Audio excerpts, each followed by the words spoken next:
আসসালামু আলাইকুম রহমতুল্লাহি অবরকাতুহ।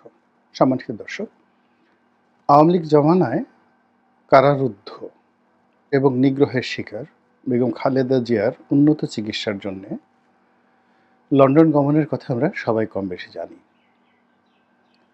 প্রথম দিকে আমরা জেনেছিলাম যে তিনি লন্ডনে কিছুদিন থাকবেন এবং তার পুত্রের এবং পুত্রবধূ এবং নাতিদের সঙ্গে বা নাতনির সঙ্গে সময় কাটিয়ে তার যেটা মানসিক প্রশান্তি,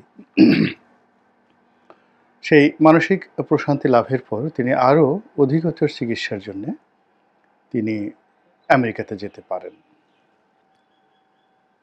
এবং তার সেই যে বিদেশ গমন নিয়ে আমাদের রাজনীতিতে একটা বিশাল, যাকে বলা হয় প্রাপ্তি, একটা স্বীকৃতি এবং একই সঙ্গে একটি অভূতপূর্ব ঘটনা আমরা দেখলাম। সেটা হলো যে রাজনীতিতে দীর্ঘ সময় যারা থাকেন তাদের সঙ্গে অন্যান্য দেশের যে বন্ধুত্বটা হয়ে যায়, সেই বন্ধুত্বটা আসলে অকৃত্রিম, দীর্ঘস্থায়ী এবং এই সম্পর্কগুলো রেসপন্ড করে। যেমন ধরুন শেখ হাসিনার সঙ্গে ভারতের সম্পর্ক। এই সম্পর্কটি শেখ হাসিনার এখন যে দুর্দিন, সেই দুর্দিনের সময়টিতে যেভাবে ভারত রেসপন্ড করছে, এতে করে দেখা গেল যে রাজনীতির একটা স্কেল রয়েছে, সেই স্কেলে আসলে অরাজনৈতিক ব্যক্তিবর্গ কখনই পৌঁছাতে পারে না। যেমন ধরুন বাংলাদেশের মঈনুদ্দিন ফখরুদ্দিন সাহেব, তারা এখন আমেরিকা প্রবাসী, কিন্তু রাজনৈতিকভাবে যেহেতু তাদের ওইরকম কোনো অবস্থা ছিল না, ফলে আমেরিকাতে তারা অন্য সাধারণ উদ্বাস্তুদের মতো তারা ঘুরে বেড়াচ্ছেন পথে ঘাটে মাঠে এবং তাদের একটা গোপন জীবন। তো যেটা বলছিলাম যে বেগম খালেদা জিয়া যে রাজনৈতিক দলটির প্রতিভূ, সেই রাজনৈতিক দলটির একটি ঐতিহাসিক যে সম্পর্ক, পররাষ্ট্রনীতির সম্পর্ক, সেটি তারা তৈরি করেছিল জিয়াউর রহমানের জমানাতেই সৌদি আরবের সঙ্গে, চীনের সঙ্গে এবং মধ্যপ্রাচ্যের অন্যান্য দেশের সঙ্গে। তো তারই প্রেক্ষাপটে কাতারের সঙ্গেও তাদের একটা সম্পর্ক ছিল। আমরা যেটা জানি যে কাতারের সঙ্গে আওয়ামী লীগের সম্পর্ক ভালো। এখন যিনি কাতারের আমির রয়েছেন, তার বাবার সঙ্গে শেখ হাসিনার একটা ব্যক্তিগত বন্ধুত্ব ছিল। আর বর্তমান যিনি আমির রয়েছেন, তিনি আধুনিক শিক্ষায় শিক্ষিত, অত্যন্ত চৌকুষ এবং এই পৃথিবীতে যে কজন রাষ্ট্রনায়ক রয়েছে, ধরা হয়ে থাকে যে শিক্ষা দীক্ষায় এবং রাষ্ট্র পরিচালনায় তার যে আধুনিকতা রয়েছে, তার যে দক্ষতা রয়েছে, এটির সঙ্গে আসলে অন্য কোনো দেশের রাষ্ট্রপ্রধান কিংবা সরকার প্রধানের তুলনাই করা চলে না।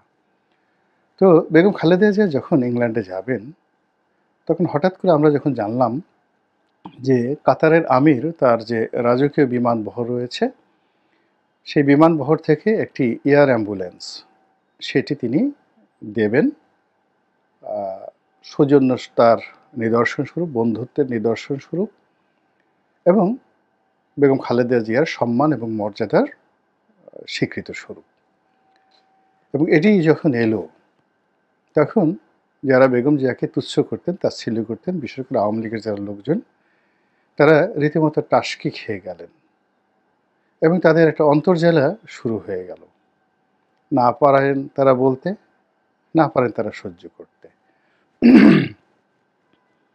একইভাবে ডক্টর মোহাম্মদ ইউনূস, তিনি রাষ্ট্র ক্ষমতায় আছেন, তার মধ্যেও এক ধরনের কেমন কিন্তু কিন্তু ভাব, বা এটা কি হলো, এটা না হলেও তো পারতো, আমি এত বড় নোবেল লরিয়েট, তো আমার জন্য তো এভাবে আসলে ওরকম কিছু হচ্ছে না। এর মধ্যে আমরা দেখলাম যে তিনি চীনে যাবেন এবং প্রচার করা হলো চীনের সরকার তাকে একটা চার্টার্ড প্লেনে করে, সরকারের একটা বিশেষ বিমানে করে নেওয়া হবে। সেটা সামরিক বিমান হতে পারে, চীনের প্রেসিডেন্টের স্পেশাল বিমান হতে পারে, অথবা তাদের যে সকল বহরে কতগুলো বসানো থাকে বিমান, পৃথিবীর ভিভিআইপিদেরকে আনা নেওয়ার জন্য। তো এরকম কোনো বিমান হয়তো পাঠানো হবে, কিন্তু পরবর্তীতে দেখা গেল যে না, তাদের যে কমার্শিয়াল প্লেনগুলো রয়েছে, ওইরকম একটি বিমান ডক্টর মোহাম্মদ ইউনূসের জন্য পাঠানো হলো, কিন্তু আসার সময় তো নিয়ে আবার সেই বিমানে করে না এসে কীভাবে যেন আসলেন। এনিওয়ে, কিন্তু এই যে বেগম জিয়ার সঙ্গে ডক্টর ইউনূসের যে একটা ভাইব, এই ভাইবটা তৈরি করার যে চেষ্টা করল, সেখানে অন্তর্বর্তীকালীন সরকার বেগম জিয়ার যে আন্তর্জাতিকতা, সেই আন্তর্জাতিকতার কাছে রীতিমতো ধরা খেলেন।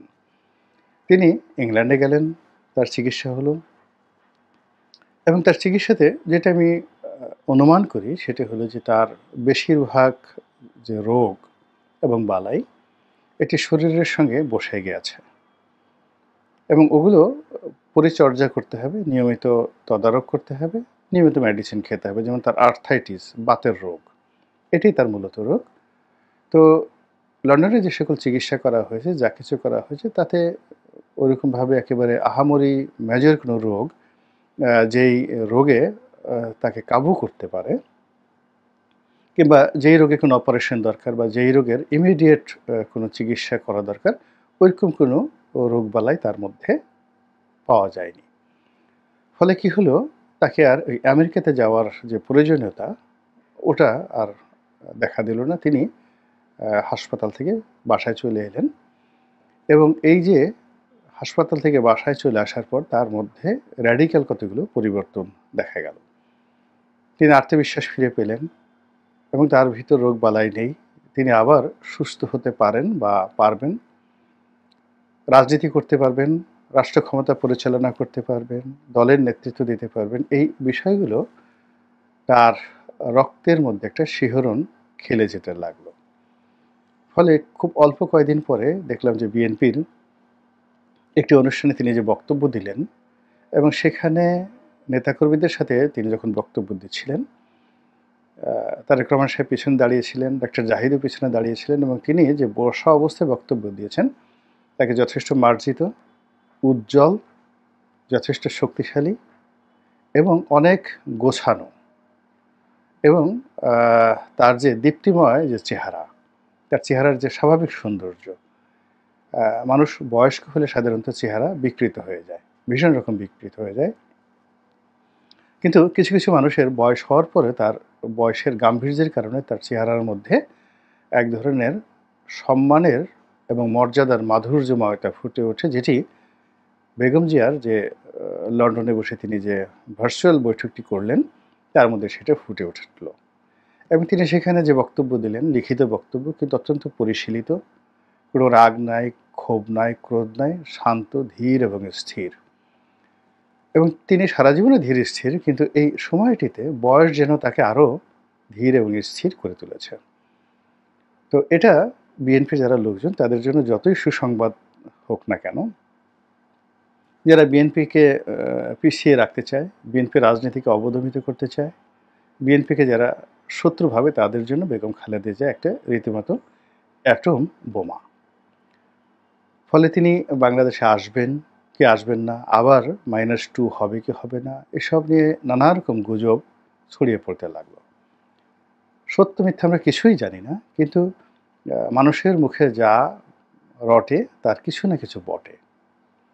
হয়তো আমরা অনেক কিছু চিন্তা করি বা অনেক কিছু করার চেষ্টা করি, কিন্তু পেছনে একটা শক্তিশালী নেটওয়ার্ক থাকার কারণে, পেছনে একটা শক্তিশালী যুক্তি থাকার কারণে সেই জিনিসগুলো আমাদের করা হয়ে ওঠে না।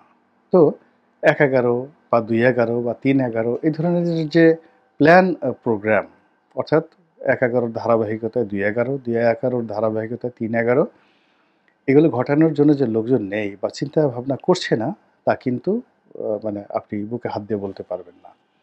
কিন্তু এই জিনিসগুলো সফল হচ্ছে না, এই কারণ হলো যে রাজনৈতিক অঙ্গনে, অর্থাৎ ১-১১ বা ২-১১ বিরোধী যে শক্তিসমূহ রয়েছে, তাদের যে দৃঢ়তা, তাদের যে ঐক্যবদ্ধতা, এর কারণে এই কুশীলভরা আর সেই সাহস পায়নি।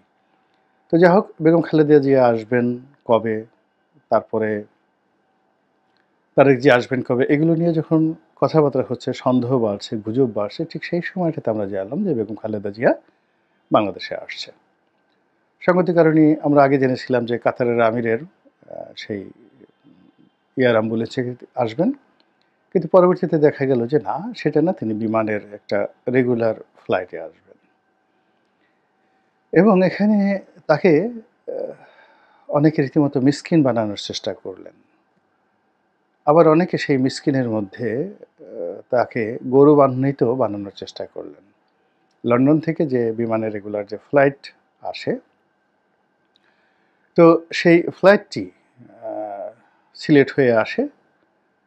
তো বিমানের পক্ষ থেকে নাকি প্রস্তাব দেওয়া হয়েছিল যে ম্যাডাম আপনার সৌজন্যে এই ফ্লাইটটি ঢাকাতে ল্যান্ড করানো হবে, তারপরে সিলেট যাবে। তো বেগম যে এই প্রস্তাব নাকচ করে বলেছেন যে না, এতগুলো যাত্রী, তাদেরকে কষ্ট দেওয়ার দরকার নেই। এরপর তিনি বলেছেন যে আমি সিলেটেই অবতরণ করব এবং সেখান থেকে ঢাকা আসবো অ্যাজ ইউজুয়াল। তো এগুলো নিয়ে অনেক কথা হচ্ছে, অনেক বার্তা হচ্ছে। ঠিক এই সময়টিতে আবার নতুন করে আমরা জানলাম যে না, তিনি বিমানের ফ্লাইটে আসছেন না, তিনি কাতারের আমিরের ফ্লাইটে আসছেন, অর্থাৎ তার দেওয়া যে উপহার এয়ার অ্যাম্বুলেন্স, সেটাতে করিয়ে আসছেন। আপনারা জানেন যে কিছুদিন আগে আমাদের প্রধান উপদেষ্টা কাতারে গিয়েছিলেন, সেখানকার প্রধানমন্ত্রীর সঙ্গে বৈঠক হয়েছে, কিন্তু কাতারের আমিরের সঙ্গে তার কোনো বৈঠক হয়নি। তো এই জন্য কাতারের আমিরের যে এয়ার অ্যাম্বুলেন্স, সেই এয়ার অ্যাম্বুলেন্স নিয়ে সরকারের কোনো ফন্দি ফিকির কিংবা সরকারের কোনো যাকে বলা হয় ইতিবাচক নেতিবাচক, এগুলো নিয়েও মানুষ কিন্তু নানা রকম সংযোগ খোঁজার চেষ্টা করছে এবং নানা রকম সমালোচনা করার চেষ্টা করছে যে পর্দার আড়ালে অনেক কিছু খেলাধুলা করার চেষ্টা করা হয়েছে, কিন্তু আসলে বিএনপির ডিপ্লোম্যাসির সঙ্গে পেরে ওঠে নাই। ঘটনা যাই হোক না কেন, বাংলাদেশের একজন রাজনীতিবিদ, বাংলাদেশের কয়েকবারের সাবেক প্রধানমন্ত্রী, তিনি তার জীবন সায়াহ্নে এসে বাংলাদেশের একটি বন্ধু রাষ্ট্রের কর্ণধার বা প্রধানের নিকট থেকে যে সম্মান এবং মর্যাদা তিনি পেলেন, এটা আমাদের জন্য একটা ইতিবাচক বিষয় এবং এজন্য কাতারের আমির এবং কাতার সরকারকে অবশ্যই আমাদেরকে ধন্যবাদ দিতে হবে। বেগম জিয়া বাংলাদেশে আসছেন, আসার পর বাংলাদেশের প্রকৃতি এবং পরিবেশে তিনি অবশ্যই তার যে সুদীর্ঘকালের অভিজ্ঞতা, সেই অভিজ্ঞতা অনুযায়ী তিনি সিদ্ধান্ত নেবেন, তার দলের সমস্যাগুলো তিনি চিহ্নিত করবেন এবং রাজনীতিতে তিনি একটি দিক নির্দেশনা দিবেন। এর কারণ হলো যে বাংলাদেশের রাজনীতিতে, চলমান রাজনীতিতে তিনি বিভিন্ন দিক থেকে কিংবদন্তি। জেল খেটেছেন, জেল থেকে বের হয়েছেন, প্রধানমন্ত্রী হয়েছেন, প্রধানমন্ত্রী ক্ষমতা হারিয়েছেন। তো উত্থান এবং পতনের অনেক যে ধারা, উপধারা, সব কিছুর মধ্যেই তিনি যে বেগম জিয়া, তিনি যে শহীদ প্রেসিডেন্ট জিয়াউর রহমানের স্ত্রী এবং বিএনপির নেতা, এই তিনটি পরিচয় একত্রে তিনি ধারণ করেছেন। তাকে কখনো বলা হয়নি যে তিনি দেশ বিক্রি করে দিয়েছেন, তাকে কখনো বলা হয়নি তিনি আমেরিকার দালাল, ভারতের দালাল কিংবা চীনের দালাল অথবা সৌদি আরবের দালাল। তার বিরুদ্ধে কখনো বলা হয়নি যে তিনি বিদেশি কোনো শক্তির দোসর। তিনি কারো পরামর্শে রাষ্ট্র চালান, বিদেশি শক্তির পরামর্শে, কিংবা বিদেশি কোনো কোম্পানির সাথে লেনদেন করে তিনি বা তার পরিবার আখের গোছান, এই ধরনের কোনো বদনাম বিরোধী পক্ষ তো দূরের কথা, একেবারে ইবলিশ শয়তানও মানুষের মনে ওয়াসা দিতে পারেননি।